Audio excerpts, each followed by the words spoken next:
Salut tout le monde, je suis Corentin et aujourd'hui on se retrouve pour un très court podcast.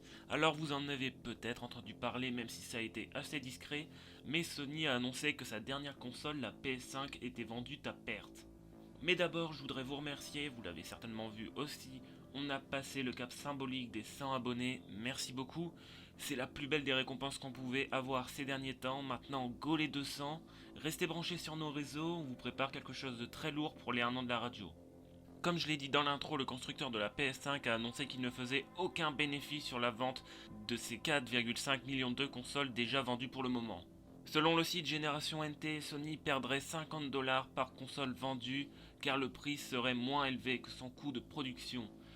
En plus, la situation se complique à cause de la pénurie de consoles et la hausse des prix des composants, mais ça n'impacte pas du tout le prix global de la console. Mais en réalité, c'est une pratique plutôt courante chez Sony, Microsoft ou encore Nintendo, car ils comptent sur la vente d'accessoires et de jeux.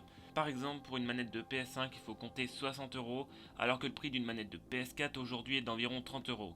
Bien sûr, on ne peut pas vraiment comparer, mais ça permet quand même d'avoir un ordre d'idée. Pour conclure ce petit podcast, je vous propose de me dire dans les commentaires si vous avez une PS5 ou bien si vous comptez en acheter une.